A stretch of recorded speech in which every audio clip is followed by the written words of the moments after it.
Hello, welcome to Serious Business. And today I'm with Dr. Peter Boghossian from Portland State University. Welcome, Peter. Thanks for joining us. Thanks for having me. Appreciate it. Now, I love Australia. It's good. Big fan. Big fan. Yeah, well, it's interesting in America at the moment. So it is. Yeah, it's really good to be here. You like us better. Yeah, I might be here if one of the candidates becomes president. I might have to seek refuge here, asylum. You developed an app. Now you developed an app in community partnership with the Richard Dawkins Foundation to do with conversations around religion and religious dogma and that. Tell us a little bit about why you developed that. We developed the app. The motto of Portland State University is to let knowledge serve the city. So we developed the app called Atheos. Each question is designed to intervene in people's cognitions, to help them break through dogmatism, to help conversations become more civil, and it deals with questions from the Falun Gong, religious questions, spirituality, you name it, it's in there. Thousands and thousands of fields that help people have more productive conversations to give the gift of doubt. That's what it's about. Now you say conversations being more civil, and I know we have this here in the election cycle. We had it in Australia. There's a study recently at Stanford Uni that said that partisan speech is really on the rise, and you see a lot of talk now about, especially online, like the term hug boxes now, where people are starting to gravitate towards groups that all think alike, and you see some of the behaviour of those groups becomes very aggressive. Now, what do you see online at the moment with this sort of like the behaviour of I suppose not talking, not communicating and not listening to other people? Yeah, I think it's a kind of tribalism. I think it's a moral tribe, our tribe. So the question is how do we have more productive civil conversations? But the other question is, why do we want to? Why should we have conversations and not just scream at people? Well, do you want to take that? Well, what do you think? Well, you do get a lot of people that, I know you also believe in Horseshoe Theory, which is one of my favourite theories, where you take the left and the right, even though that's not really a fixed line, like everybody's left and right on different issues, if they actually exist. Bend it around and both sides start acting the same. And so Authoritarianism. They're united by authoritarianism at the ends. Yeah. And the ends are further from the center and closer to each other, the right and the left. And you end up, if you are a little bit left or a little bit to the right, or near the centre, looking at the people that try and involve you in their conversations and go, leave me alone. And you get a scorched earth sort of thing. So, like, the example you see sometimes is, people want to discuss Islam, and there's fears of some parts of that, honour killings, female genital mutilation, and that are very valid sort of fears, or they may not be valid, they may not actually be something to have to worry about, but they are things people read about in the media. But as soon as anybody wants to discuss something like that, you get one side come in and act racist, and the other side come in and call everybody racist, and suddenly there's no discussion. Yeah, so the question is a couple of things. First, the reason you want to have my friend actually from Australia, Adam Reeks, has a wonderful new book coming out, and he says nobody has ever bought a car from a salesman who screamed at them. And I think that's right. People change their minds from a point of view of safety.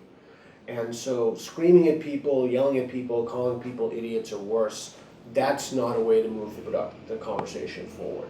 So that's one part of it. And the second part, this really nasty culture we've created doesn't benefit anybody. It doesn't do anybody any good.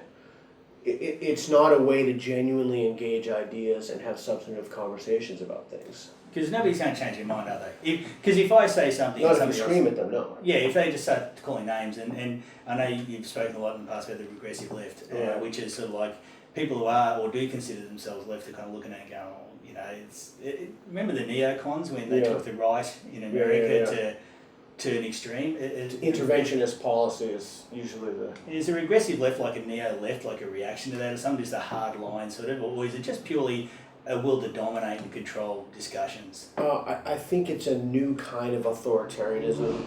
It's a kind of the term was coined by Majid Nawaz, and my new book is about part of that Letters to a Young Liberal, the problem with the regressive left, and what liberalism is, what leftism is, And the regressive left want to regress back to previous states where we had, for example, separation of the genders. They want to go back to a prior time which is not in line with the tenets of classical liberalism at all. And we can talk about that, might bore people, but the problem is that we have a new sort of authoritarianism that we see in the right. My suspicion from what I've heard is you see it with Pauline Hansen, you see it with people here in this country. Yeah, and so we don't want this country, especially since I'm a Sikh, Trump gets in, I'm coming here. We don't. Oh, we got Pauline. Yeah, we don't want to see these incivilities fester and then become some sort of armed insurrection. Or we don't want Turkey where we're torturing people. We want that we need to re-inject civility in these things. That's one of the reasons that I developed Atheos, is to help people have more. To help people have conversations in a way that can break through dogmatism. Because a lot of times people will hold beliefs, not everybody, the example that we spoke of before on campus, you don't pollute because you think you're a better person. You pollute from some economic interest. But often people hold beliefs because they think it makes them better people. So how do we break through the idea to help people to be more reflective and evaluate their beliefs? And that's what the app is about. So again, I mean, I did like the app how it has, it's almost like Mass Effect with the Paragon Renegade thing where you got good answers and bad answers. Right. But when I selected, I don't want to talk about it because most people are stupid. It actually said no.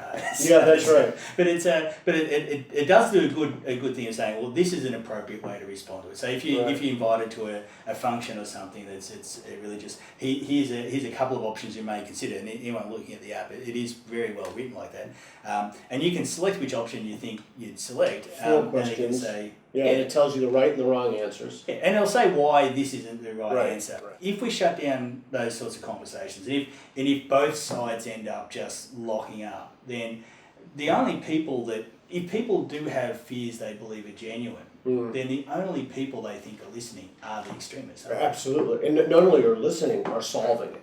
They come in solving. Yeah, solving, exactly. They come in with a solution. Yeah, and their solution might be ban all immigration, That's or right. torture the families of terrorist suspects or something. That's exactly which right. under any other situation most people would find quite absurd. So we need to have conversations about those things independent of how offended people either think that they are or pretend they are, or maybe they actually are. I mean, so because if we don't have a conversation about torturing the families of terrorist suspects, then you're going to have a presidential candidate who wants to do that. And we need, and you being offended isn't going to make him go away. In fact, you being offended was one of the causes of his rise in the first place. Over time, community standards change, especially as people mix together, which is something that seems to be discouraged sometimes online, and communicate. We do view things we say very different. Does it mean that sort of like the real solution to a lot of things that people will gang up on and call names is really just a matter of education, saying, look, we may have thought that once upon a time, but now we know how that affects people. It's a great question. It depends on what your starting value is. Like, let's say that my starting value is this book over here. I have this book, and I'm going to go in and discharge all of the edicts of this book. And then other people have their source of knowledge, someone is their cat or what have you. Not all ways to come to knowledge are equal. And so if somebody, with their starting point, they import those values, it's like a lens of how they look through the world. And more education, like for example, there are biblical schools in which people just study ancient Greek and they study the Gospels, etc. So more education isn't the key. Look, here's the whole thing. If your values can't be reasoned to, then they're arbitrary. And that's the problem with the regressive left. They want you to accept, and the far right too, the horseshoe again, right? Yeah. They want you to accept certain values as intrinsically true without having to do the intellectual work to figure out why they're true. And there's a certain terror that comes with the idea that, well, boy, if I can't reason to why this is true, it might not be true. And then my moral tribe will excommunicate me. Notice the religious language, right? Yeah. My moral tribe will kick me out. So the question is, how do I know what I know? what am I going to do about it? And that's what we try to do in the app. We tried to take all of those substantive issues that people would think about and instill doubt at every stage of their cognitive process, in every way they think at different levels of cognitions. And to an extent, you're right, it is education, but it's educating people to understand that not all methods of arriving at truth are the same. Some are just bad. Flipping a coin is just bad. Sacrificing a goat is just not going to work for you. Now, a few years ago, there's a social worker in Melbourne, a very prominent one, called Les Twentyman, who actually said he feared that, or what he was seeing on the streets was an increase in tribalism among especially young people. And probably not coincidentally, there's also a massive amount of tribalism now online. So you got, and recently WikiLeaks tweeted, I think you saw it, the virtual signalling being social climbers in their group. Now, traditionally religion has filled a role for people, where it's worked out its systems over thousands of years with the imagery, the language used, the behaviour and that. And now we see sometimes that same imagery, even to the point where people's heads will be put over top pictures, so there's an implication of a halo or something in online movements and that sort of tribalism. Is that, and you talk about the regressive left, how can we push against that as far as not have these sort of massive tribalism or a replacement for religion that basically lives online now, especially on Twitter? Boy, that is, I have no idea how to answer that question. And don't edit that out. I don't know. It's a really good answer. It's a good answer in terms of if you don't know what the answer to something is, you should say, I don't know. It's a very, very complicated question. As traditional religions decrease in influence, we see little snippets or splinters of religious thinking manifest in other communities. For example, just as Christians have original sin, many on the left, many regressive leftists have privilege. Privilege operates in the same way as original sin. I can't speak to how we can help people become more conscious of the fact that they're in a tribe. I think it's a very, very complicated question. Is it almost addictive? Like I said, religion worked it out over thousands of years, and the original sin, I mean, the one they mostly say is like white male, but really is, and probably everyone knows, the real privilege in the world is wealth. It's not a correlation causation thing. But the adoption of those religious things, does that mean that people just have a need for it, but basically probably need to be guided a little bit better so they don't get caught up in movements or causes to replace that need? Yeah, that's a very complicated, it's just tough questions. It's a very good question. Sorry about that. No, it's good. I mean, look, it could be that this is an evolutionary propensity that we have to hold these beliefs. I don't really know. Maybe, maybe not. The questions that always interest me are, what are we going to do about it? We have a certain group of people who hold beliefs dogmatically. And one of the things I tried to do in the app is teach people how to have conversations with these folks to instill doubt. There are certain ways to ask questions, there are certain words to use, there are certain words you shouldn't use. And the way the app is written is it's targeted sequentially so that it starts off in a very basic way, and there are 10 cave levels that people progress through. Right? And then at each cave level one goes through, the questions become more complicated. But the mechanism is the same. It's helping people question those, and it doesn't matter what it is. It comes back to what we spoke to previously about how you know what you know. Like, what is your method for figuring that out? So you want to take some symbolism, you want to take religious imagery, you want to take, that's great. Now we can talk about, and we also know that virtue signaling is that everybody's talking about now. It's a hot thing, great. You want to talk about that. You mentioned anarcho-Sarkeesian before, and I think Christina Hoff-Sommers did a fantastic job with her, as Gad said, and others. The question is, how do we engage these people more productively as opposed to getting in a shouting match, so that we can help not only them reflect on their beliefs, but how we can reflect on our beliefs, because we have to be open to the fact that they could be right about something. I mean, look, like privilege, for example. Privilege is an incredibly important idea, but what's happened is that these regressives have gone crazy with it in a way that doesn't make it palatable to other people to want to listen. Screeching, yelling, constant accusations of something against people. Sincere people who are just trying to figure the idea out. They're slandered, they're maligned, they're called racists and bigots, and that shuts people down. So it's not just about civility, it's if you want to get your ideas across, if you want people to listen, well, you have to listen. You have to know what questions to ask. You have to know what questions not to ask. You have to know how to ask them. And in the app, there's videos at every stage. So if you have a question about anything, there are resources. We have contributions from, 100 notable thinkers in the app, original contributions. We have videos for people who want to see the techniques in action. And people have gone out in the streets and used these techniques to help people break through dogmatism. And there's simply, it is a process for helping people reflect on what they believe. So it would be fair to say, I mean, the app does a good job of saying, given this situation, here's a good way to respond, and this is why. Right.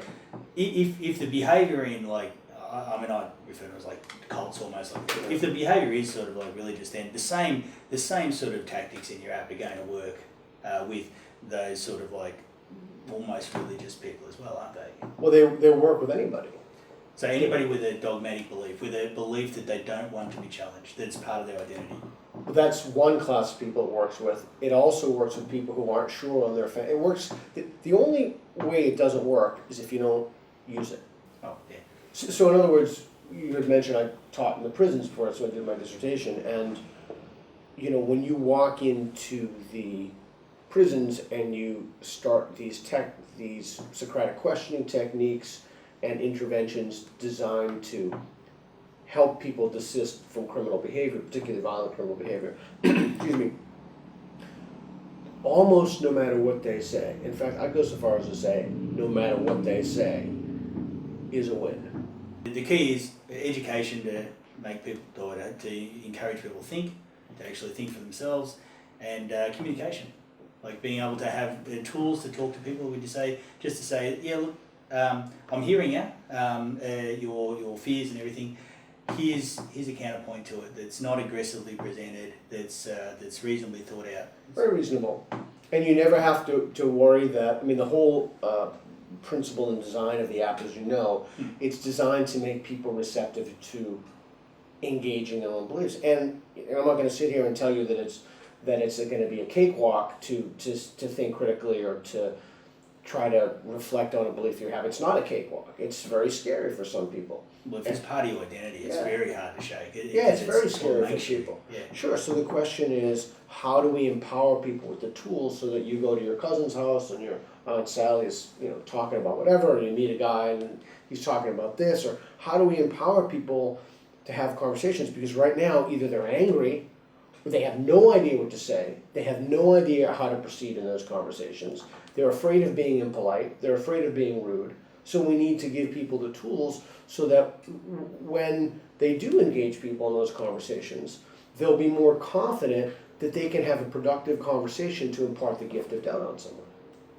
And if we don't do that, if we have people we call racist or people we shut down, we just chase those people to the extremists. The extremists, yeah, because they're the ones who will listen and give them a solution. So really, we have to do that, or we're just going to increase extremism. Yeah, and even more than that, even beyond the app, we have to start being honest about our problems. Does the way though, we talk about the tribalism, we talk about religion, does the way people want to organise themselves into groups that can be easily reinforced just plays into that, doesn't it? Doesn't it just set groups up to be easily manipulated by professionals? You know why it does? Because it makes belief revision almost impossible.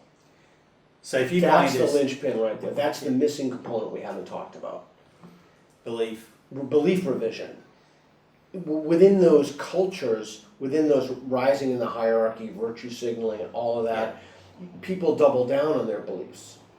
And one of the things that I did in Atheos in this app are not only are ways to help people break through dogmatism, but for people to want to reflect on those beliefs, to want to be more honest with yourself. The beliefs are very important to some people, but we just have to, all beliefs are, and if you think that, and I suppose if you think that religious beliefs are a bad thing, but if you have the regressive left style beliefs, you're really just being the same, aren't you? You're just locking we have to create a culture that makes it acceptable to ask people hard, probing, thoughtful questions about what they believe, and more importantly, why they believe it.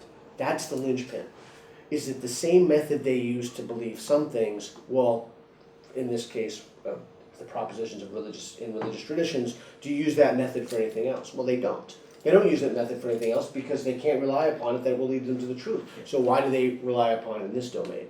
So how do we break that down and itemize it so that the person on the street who has no training can learn those techniques and have those conversations? And that's the goal of the app. Well, I enjoyed playing with the app. It's amusing in parts. But thank you very much for your time. My pleasure. We can talk for a lot longer, I'm sure, but we're going to be stuck on what we can put on the show on YouTube. But thank you very much. Appreciate it. And good luck with the app. Atheos. Atheos. Yep. Download it. It's free. Have a play.